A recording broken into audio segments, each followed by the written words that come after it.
Hey everyone, welcome back to Mindset, Set Schedule's business development podcast that sets your mind on the path to success.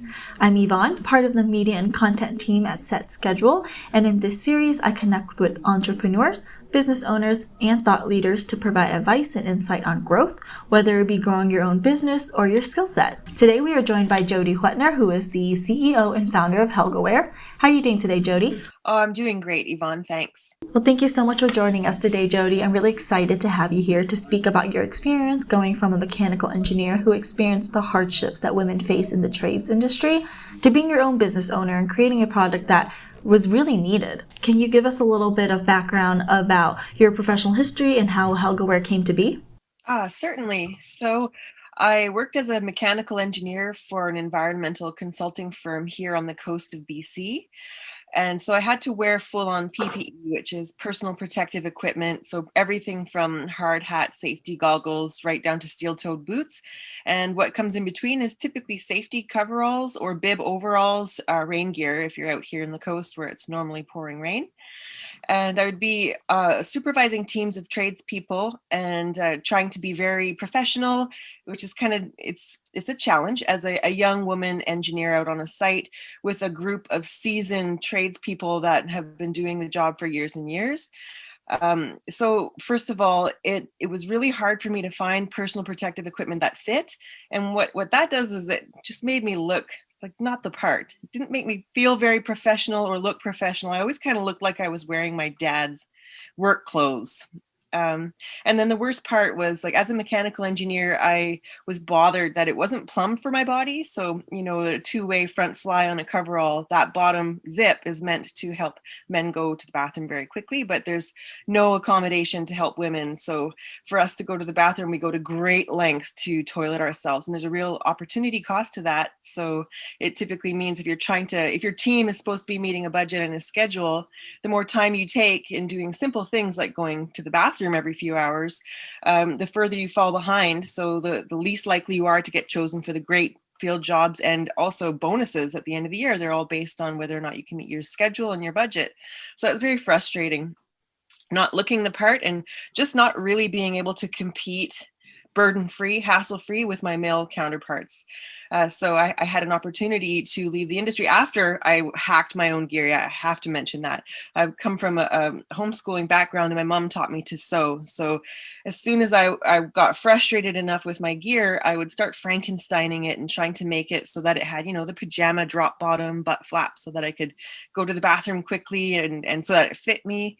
And I had to go through a few prototypes before I found something that didn't get me laughed off of sites or, the butt of all the jokes around the smoking circles, not water coolers in those instances.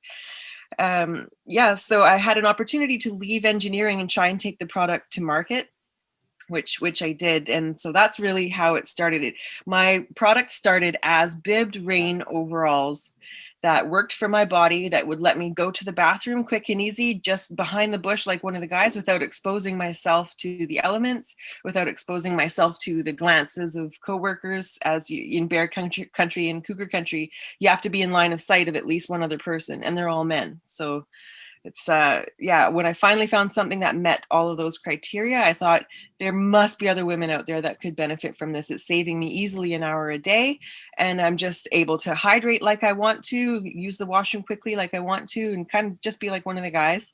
And it felt amazing, so I thought I would give it a try. Can you speak a little bit about your experience going from a structured organization to becoming your own boss and being an entrepreneur, building a product and being responsible for moving your business forward? So the transition from being an engineer to being my own boss was a shocking transition. First and foremost, the paycheck, losing an engineering paycheck and launching into the world of unknown was quite a shock. But being your own boss is quite exhilarating too. You set your own hours. You get to work from wherever you want. Yes, home office, everyone now seems to be working in, but I used to have the option of zipping out to pubs or zipping out to coffee shops and doing my set amount of work for the day, and then coming home with this feeling of, go CEO. There's a lot more to it than that. The transition from engineer to own boss involved self-employment business training, which was quite difficult. And the going from engineer to business owner or CEO, like the learning curve is like this. It's like the MBA of hard knocks, and probably will end up costing me more than double of what an actual MBA would have cost had I set out that way at the get-go. But it's very, very rewarding to be literally waking up to the thing that you're very, very passionate about and feeling like you're really setting out to make a difference. Perfect. Were there any challenges that you had faced that were maybe unexpected from the get-go? There were many challenges that I've experienced that were totally unexpected from the get-go. I can give you a quick example would be to try and get my prototype into local production. Local, I wanted it local, at least sourced in North America, made locally. I did a Kickstarter, and through the Kickstarter, I learned many hard lessons. One of them being that it was not a viable business model to have things made locally because of the costs involved. I couldn't sell it for enough that I would have to pay to make it. It just was, the number didn't work. And then a benefit of the Kickstarter was I got to send some of the product that I developed through the Kickstarter out to some big industry distributors or buyers. And I got some really big attention right away, which was super validating for me. So I'm like charging ahead into the future with these distributors saying, okay, we love what you've done, but we need to see it in high vis with CSA striping, because it was just plain black or plain purple rain bib overalls really is all I had. So they said, make it for us in high vis with CSA striping so we can market it to the industry and guarantee 1,000 units a week. And so there I'm like, oh my, this is amazing. This is so great. So it took me a whole year to get the debt financing to do offshore, to develop an offshore supply chain and land a bunch of product. And I sent that high vis product back to these same distributors who turned around and said, this is awesome. This is great. We love it. But before we're going to buy any of it, we also need to see it in polycotton fabric and in flame resistant fabric. So without telling me a year prior, they needed a full product line developed on my overhead and dime before they'd buy a single product. And now I was left holding a bulk quantity of a product that serves a niche on a niche. So flaggers, women working highway maintenance, health and safety site officers that have outdoor components. And since it's rain gear, it's also very seasonal. So now trying to find a buyer, it was almost like going about it backwards now. Instead of having the buyer, then making the product. No, I made a product, then had to find the buyers. So that was a huge learning curve. Oh, that's unfortunate. Well, how do you rebound from that? Like, how do you bounce back?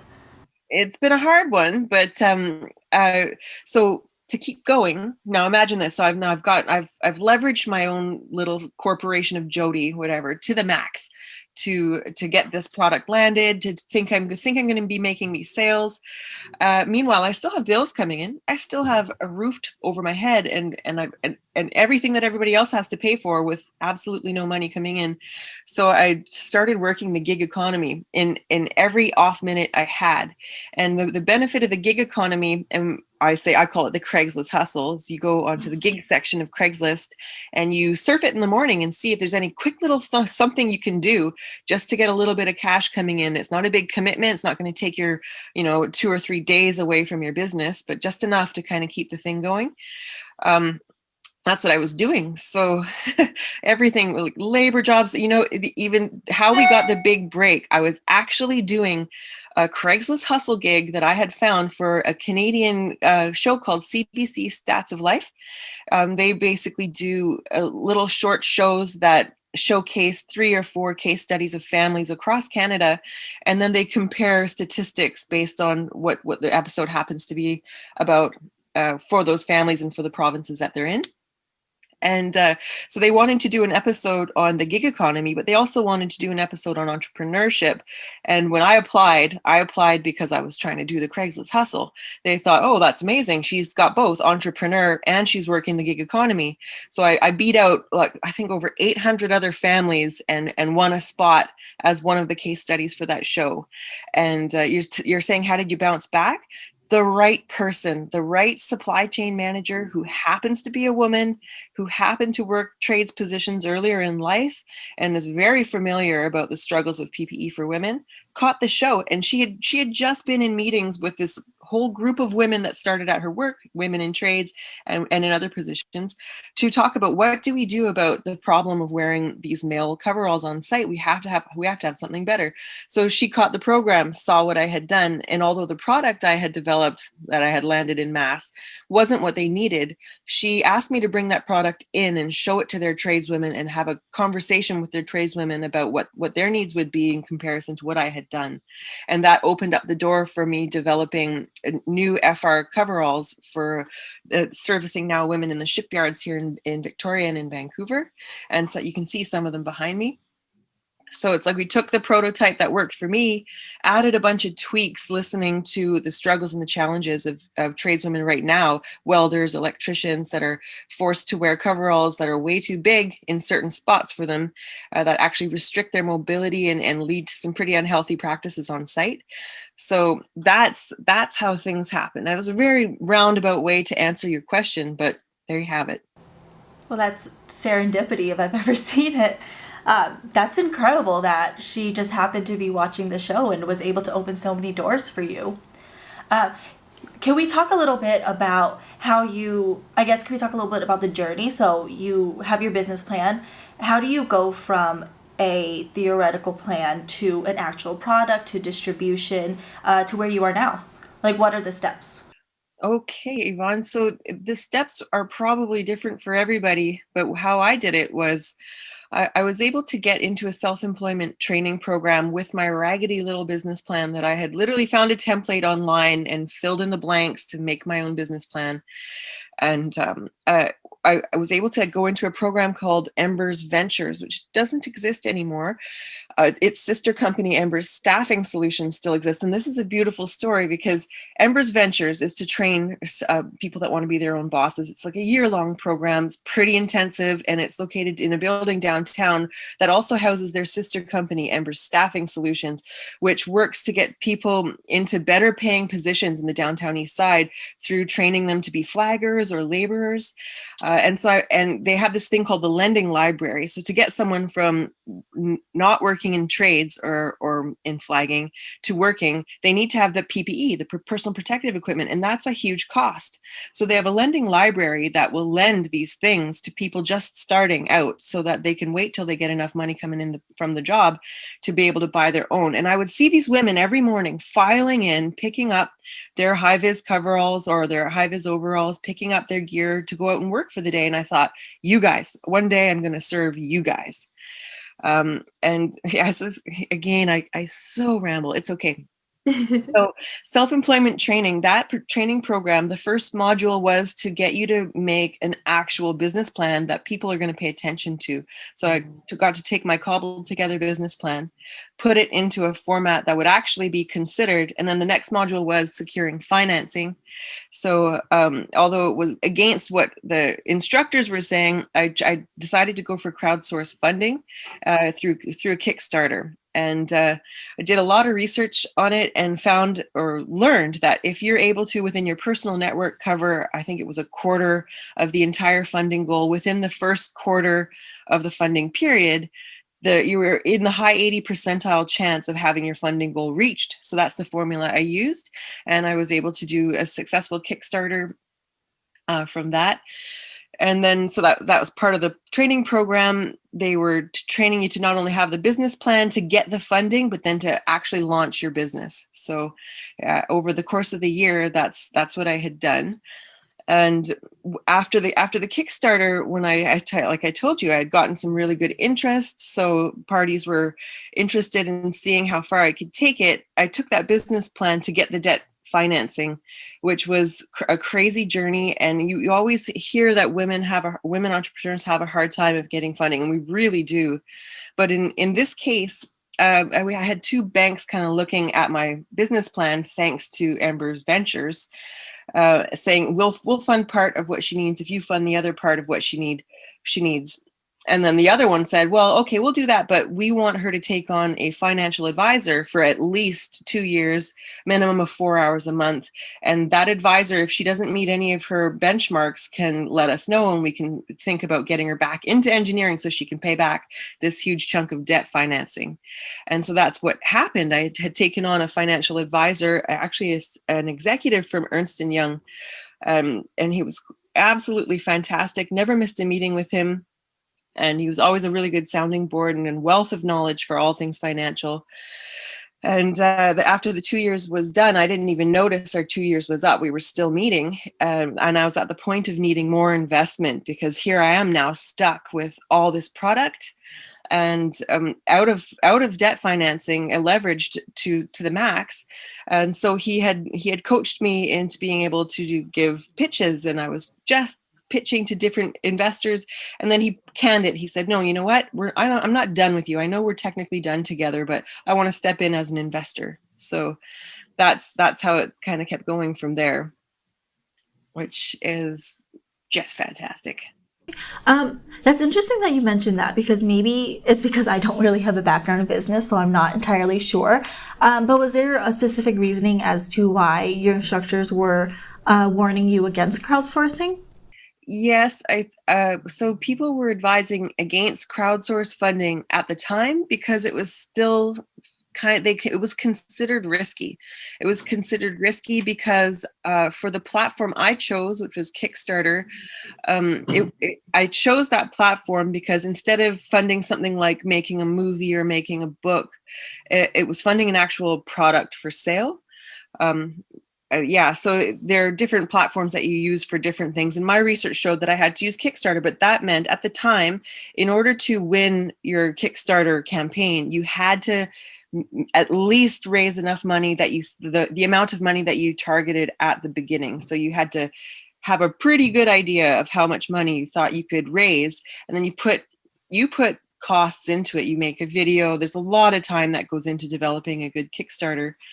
And then sometimes what happens is at the end of your funding period, if you're even just a bit shy of your goal, you don't get any of the money. And I believe that's why my teachers at the time were so against Kickstarter, because it's not a for sure thing. And for the opportunity cost of what you had to do just to or hope that you would have a successful Kickstarter, they didn't feel it was worth it. They wanted the more tried and true, go to the banks or go to investors or go get loans from family and friends and all that kind of stuff. So that's my experience with Kickstarter. Okay, that makes a lot of sense. I didn't realize how risky and how much opportunity cost was really involved in crowdsourcing. Can we pivot a little bit, and can you tell me about maybe any of the growing pains that you have experienced after Stats of Life? So since the airing of the CBC Stats of Life program, we've seen incredible growth. After the coveralls were developed, we picked up a few new customers in the shipyards, and we're working at branching into a few other industries now. However, then 2020 happened. And 2020, we were having such great growth. At the time, we had just won CEO Venture 2020, which is a huge win. To give you a little nutshell of what that means, CEO is an institution that believes in redeveloping the funding model. Since women are typically so underfunded as entrepreneurs, I think it's something like 4% of venture capitalist funding goes to women. So they believe that we should have proper access to funding. And by we, I mean any female-owned company that's actively working on the world's to-do list, which is the United Nations Sustainable Development Goals, which Helga Wear happens to be. We're 5.5, ensuring full participation of women in the workforce. Growing pains. Since the Stats of Life, we've experienced right off the hop a whole bunch of growth, picked up a bunch of new customers, got some stellar new product on the line, and then COVID happened. And the challenges since COVID happened, from a small supplier and manufacturer of safety clothing, we lost our local manufacturer right away. So we had to start offshoring and redoing supply chain again. But also then we start seeing massive layoffs happening finally in trades. And unfortunately, since trades are union positions, your layoffs go based on seniority, and unfortunately, way higher percentage of women happen in the lower, less senior positions. So women have been way more affected by the layoffs than the male demographic. That's totally unfortunate. And then another thing that's happened, just to keep so that jobs can keep going and people can keep working in isolation, they had to open up a whole new shift. So whereas before there were two shifts, one that starts really early in the morning, one a little bit later, now there's an overnight shift so they can spread everybody out. But that just means that it's now even more hard to find adequate childcare for tradeswomen. And then compound that with the fact that since tradeswomen make quite a penny more, pretty penny more than average wage, you tend to find more single mothers because they can support entire households without a partner. So there you go. Women have been disproportionately affected by COVID. So our business has been disproportionately affected by COVID. So it's like we had this amazing growth happening, and then this crazy, almost putting on the brakes of inclusivity initiatives, and of just the real effects, the actual day-to-day effects of what are happening to women actually out there working in the field. So, what tools have you found useful during this pandemic in terms of growing your company and making sure that you stay top of mind? With the pandemic happening, as a small business owner, a struggling bootstrap startup business, let's put it that way, really becoming a CEO venture was what saved me for the pandemic, because immediately as a venture, I was then pipelined into meeting groups, very regular weekly meeting groups of all different types. So not just with my fellow ventures, so I can learn from past ventures, struggles and mistakes, and really resource them to the max. But then also all the training initiatives offered through CEO, and just the communities. There's so many communities that you just dabble your feet into a couple times a week, and suddenly it seems like you're really not alone. And that has carried me a long way over the course of the pandemic. What would you identify as the turning point for your company? The turning point for Helga Wear absolutely happened when the right person happened to see my product and myself as an entrepreneur talking about my product on the CBC's Stats of Life. Uh, and then that person happened to be a female senior procurement manager who was able to quickly streamline getting women's coveralls in at her shipyard. That was the biggest turning point. Ooh, okay, and then I guess in the same similar baseline, what does the future look like for Helga Wear? Once eventually we're out of this pandemic and hopefully back to a sense of normalcy, what are your future plans for the company? Oh, we've got amazing plans for Helga Wear. So we have a vision. This is what our vision. We have a total vision. So the fact that manufacturing had to go offshore for at least this manufacturing run is kind of crushing, because what the vision is we want to bring manufacturing for Helga Wear back to the Lower Mainland, and something a little bit revolutionary. We want to have a social enterprise sewing operation happen within the next year to 2 years. So imagine this: a local network of women at risk. With the most impact possible, we would love to have Indigenous women who are home sewers a part of our sewing network, or part of our sewing community. Oh, that's And amazing. so imagine this: since our product never changes in pattern, it changes in color, changes in fabric type, but the pattern never changes. It makes it an ideal product for this kind of home sewing mass production, whereby one woman would only be responsible for sewing one small part, and then they would sew like 200-300 of that small part. And the sewing equipment isn't very complicated or very high technology. Um, and then the products would just be taken at various stages of completion to the next home. And that way women can pick up as little or as much work as they want. And we, as Helga Wear, will have the benefit of having no minimum order quantity, which is crippling for a small business like us. We'll be able to make highly customizable units, which is amazing. And then we'll be able to be supporting our local women. And then the story there is a beautiful full circle. It's a product made by women and even helping women at risk. made to help women in risky jobs that are in male-dominated environments, to help them work healthier, safer, and faster. So the whole circle is completed then. That's what our vision is. That would solve so many of our problems, and the impact of it is just why I went into this in the first place. So expect that to happen in the next year to 2 years. Wow, that's so exciting. I love the community involvement in that. Like, I think it just fit the mission and the vision so well. So I'm very excited to see that happen for you guys. As a woman who took matters into her own hands, like, you experienced the health implications, you experienced how this has affected you personally, and you did something about it. What would you, or like, what advice would you give someone who's kind of in the same boat, who may have a business idea or who are in the starting stages of developing a business plan? Like, what advice would you give them, coming from someone who has the experience? I would say, first of all, if you have a product or a business idea that you're passionate about, then do it. You can do it. Now, it won't be easy.